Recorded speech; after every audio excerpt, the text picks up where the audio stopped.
হয়েছে বিপিএল কে শুদ্ধ করার জন্য, ফিক্সিং দূর করার জন্য। সেই দায়িত্ব পাবার পর আমরা প্রথমবার সাংবাদিকরা সংবাদ সম্মেলনে তাকে পেয়েছিলাম এবং তাকে প্রশ্ন করেছিলাম আমি এবং আমার সহকর্মীরা। তো অধিকাংশ ক্ষেত্রে আসলে অ্যালেক্স মার্শাল সেই প্রশ্নগুলো যতটুকু এন্টারটেইন করেছেন, উত্তর দেওয়ার চেষ্টা করেছেন, তার থেকে বাংলাদেশ ক্রিকেট বোর্ডের আইনজীবী হিসেবে যিনি ছিলেন মাহিন ভাই, তাকেই আসলে অনেক বেশি প্রোঅ্যাক্টিভ মনে হয়েছে টু গিভ দ্য অ্যান্সার্স। দেখুন, আজকে যে সংবাদ সম্মেলন হয়েছে সেই সংবাদ সম্মেলনের কয়েকটা জিস্ট রয়েছে।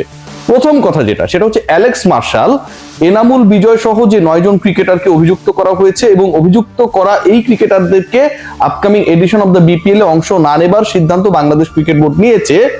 সেই 9 ক্রিকেটারকে অ্যালেক্স মার্শাল বলছেন এখনোই তিনি দোষী বলতে রাজি না। পয়েন্ট নাম্বার 1, এখনোই তিনি দোষী বলতে রাজি না। আমি প্রশ্ন করেছিলাম যে আউট অফ দিস 9 ক্রিকেটার্স, ধরেন দেখা গেল 50% অর 7 ক্রিকেটার্স তারা নট ফাউন্ড গিলটি, মানে তাদেরকে দোষী পাওয়া গেল না আফটার দ্য ইনভেস্টিগেশনের পরে এই 9 ক্রিকেটারের মধ্যে যদি 1 জনকে, 5 জনকে, 7 জনকে দোষী পাওয়া না যায়, তাহলে এটার ক্ষতিপূরণ কে দিবে? তারা তো বিপিএল খেলতে পারলো না। অ্যালেক্স মার্শালের অ্যান্সার ছিল যে রাইট নাও এটার উত্তর তার কাছে নাই। বাংলাদেশ ক্রিকেট বোর্ডের আইনজীবী আবার এই প্রশ্নের উত্তরে পরবর্তী সময়ে তিনি যখন ফ্লোর নিলেন, তিনি ব্যাখ্যা করার চেষ্টা করলেন যে বাংলাদেশে এখন তো অনেকেই আমরা দেখছি ধরপাকড় চলতেছে, অনেককে জেলে ভরা হচ্ছে, পরবর্তীতে এদের মধ্য থেকেও তো আসলে অনেককে দেখা যাবে যে তারা দোষী না, আবার জেল থেকে বের হয়ে আসছে। তো যারা জেলে ছিল অথবা যাদেরকে জেলে ঢুকানো হয়েছে, অদ্ভুত ধরনের যুক্তি দেওয়া হয়েছে, ঠিক আছে? মানে বাংলাদেশে এই মুহূর্তে বিভিন্ন অপরাধে জুলাইয়ের পরবর্তী সময় যারা ক্রিমিনাল ছিল তাদের সাথে যে ক্রিকেটারদেরকে সন্দেহ করার ইউনিটের প্রধান অ্যালেক্স মার্শাল নিজে বলছে এখনোই তাদেরকে দোষী বা গিলটি বলা যাবে না। আইনজীবী বলছেন যে যেহেতু বাংলাদেশে এই ঘটনাটা ঘটেছে, জেলে অনেকে ঢুকেছে, জেল থেকে বের হয়েছে, বা পরবর্তী সময় নির্দোষ প্রমাণিত হলে তারা যে সময়টায় হ্যারাস হয়েছে সেটা তো কেউ ফিরিয়ে দিতে পারবে না। ঠিক একই রকম, একই ওয়েতে এটা অ্যাপ্লিকেবল হবে ক্রিকেটারদের ক্ষেত্রেও, যদি কেউ নট গিলটি ফাউন্ড হয়।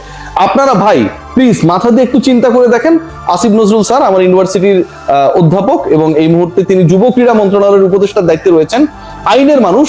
আপনিও স্যার একটু বোঝার চেষ্টা করবেন যে আসলে নট গিলটি বলা হচ্ছে তাদেরকে দোষী বলা যাবে না, বলা হচ্ছে তাদেরকে যদি দোষী না পাওয়া হয় সেক্ষেত্রে মানে অ্যালেক্স মার্শাল নিজে কি করবে বা সিদ্ধান্ত কি হবে তিনি সেটা জানেন না। আইনজীবী বলছেন যে বাংলাদেশের জুলাই অভ্যুত্থানের পরবর্তী সময়ের সাথে যে ঘটনা ঘটেছে ঠিক একইভাবে পরবর্তীতে এই জুলাই অভ্যুত্থানের অভিযুক্ত কেউ যদি মুক্তি পেয়ে যায়, ক্রিকেটারও যদি কেউ মুক্তি পেয়ে যায়, সেটাকে একটা সিমিলারিটি দেখানোর চেষ্টা করছে। কত বড় অন্যায়! জাতীয় দলে খেলা ক্রিকেটারদেরকে এই তুলনা করাটা কত বড় অন্যায়, এটা আমি মনে করি অন্যায়, এটা আমার ব্যক্তিগত মতামত, এটা কত বড় অন্যায়। দ্বিতীয় যেটা, এই ক্রিকেটাররা খেয়াল করে দেখুন, বাংলাদেশ ক্রিকেট বোর্ড যেদিন তাদেরকে নিষিদ্ধ করা হলো বা বিপিএল এ তারা অংশগ্রহণ করতে পারবে না সেই সিদ্ধান্তটা দেওয়া হলো, ক্রিকেট বোর্ডের মিডিয়া রিলিজ দেওয়া হয়েছিল। সেই মিডিয়া রিলিজটা এই মুহূর্তে আপনারা নিশ্চয়ই দেখছেন, এবং সেই মিডিয়া রিলিজ দিয়েছে কিন্তু নট মিডিয়া ডিপার্টমেন্ট, আমজাদ ভাই ডিপার্টমেন্ট কিন্তু এটা দেয়নি। মিডিয়া রিলিজ যিনি দিয়েছেন বা যারা দিয়েছে সেটা হচ্ছে বিপিএল গভর্নিং কাউন্সিল।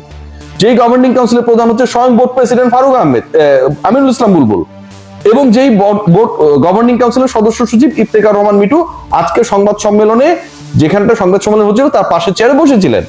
এখন এই মিডিয়া রিলিজটাতে কি ছিল একটু আমরা বোঝার চেষ্টা করি। আমার ইংলিশ দ্যাট মাচ গুড না, তাও বোঝার চেষ্টা করি। মিডিয়া রিলিজে স্পেসিফিক ভাবে যে ব্যাপারটা লেখা ছিল যে, খেয়াল করে দেখুন, this is a BPL specific measures taken to ensure fairness of the investigation process and to protect the integrity of the league. এটা হচ্ছে বিপিএল স্পেসিফিক একটা মেজার, ব্যবস্থা নেওয়া হয়েছে এই লিগের ইন্টিগ্রিটি এনশিওর করার জন্য। এরপর লাইনটা দেখুন, এখানটায় বলা হয়েছে it does not apply to other domestic cricket events. এবং বিপিএল এ না খেলার সিদ্ধান্ত যে 9 ক্রিকেটারের ক্ষেত্রে অ্যাপ্লাই করা হয়েছে সেই সিদ্ধান্তটা শুধু বিপিএল এই অ্যাপ্লিকেশন হবে। এবং বলা হচ্ছে বিসিবির মিডিয়া রিলিজে, গভর্নিং কাউন্সিলের মিডিয়া রিলিজে আমিনুল ইসলাম বুলবুল যেই কাউন্সিলের প্রধান, সেটার মিডিয়া রিলিজে বলা হচ্ছে it does not apply to other domestic cricket events. অন্য ডোমেস্টিক ঘরোয়া ক্রিকেট ইভেন্টস যেগুলো হবে সেখানটায় এইটা অ্যাপ্লিকেবল হবে না। কারণ আমার প্রশ্নটা তো সঙ্গত কারণে যে এনামুল হক বিজয়দেরকে আপনারা দোষী বলছেন না, আবার তাদের আপনারা খেলতে দিচ্ছেন না, এটা প্রচন্ড অন্যায়, প্রচন্ড ভয়াবহ অন্যায়।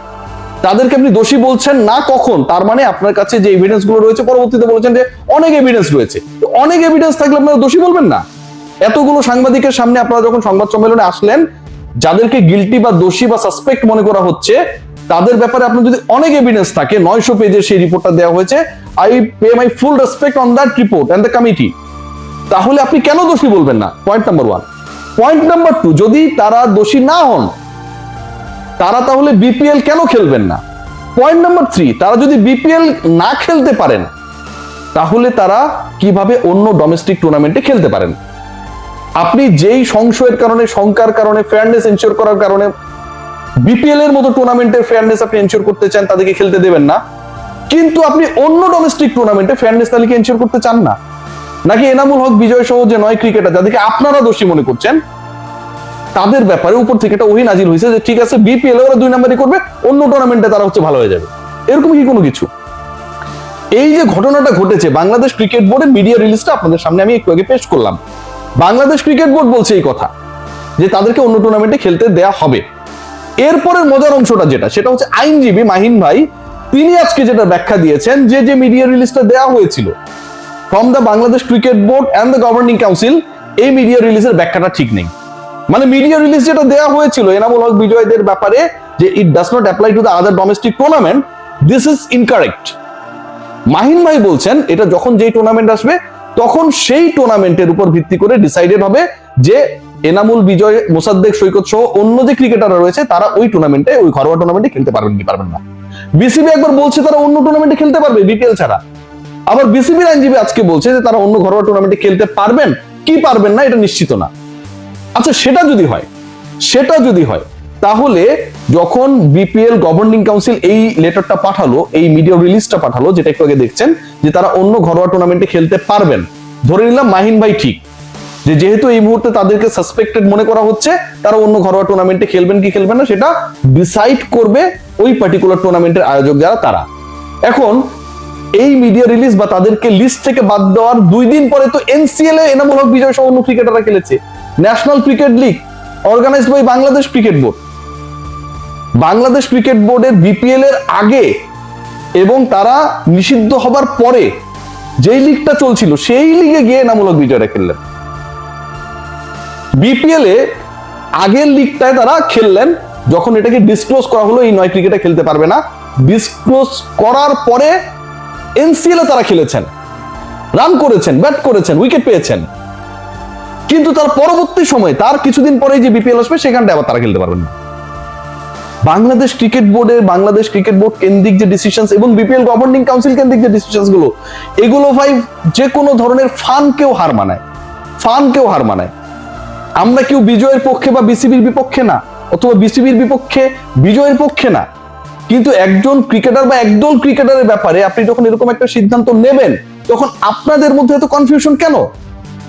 এক পক্ষ বলছেন দোষী না, আরেক পক্ষ বলছেন খেলতে পারবে না। যেই মানুষটা দোষী না, সে কেন দোষে দুষ্ট হবে?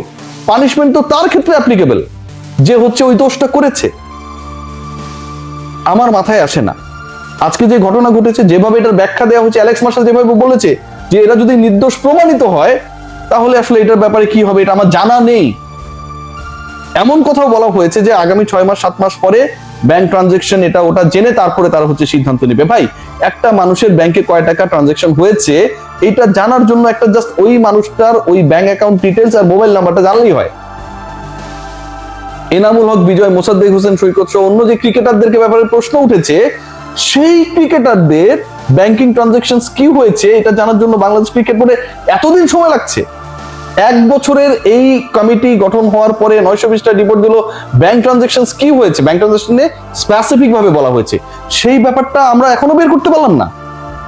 এবং যেই ব্যাপার আমি 1 বছর সময় নিয়ে 8-9 মাস সময় নিয়ে বের করতে পারি নাই, সেই ব্যাপার আমি 6 মাসের মধ্যে বের করে ফেলবো এবং এটা ক্রিকেটারদের বিরুদ্ধে যাবে, এটা ভেবে নিয়ে আমি তাদেরকে নিষিদ্ধ করে দিলাম। আসসালামু আলাইকুম, ভালো থাকবেন সবাই।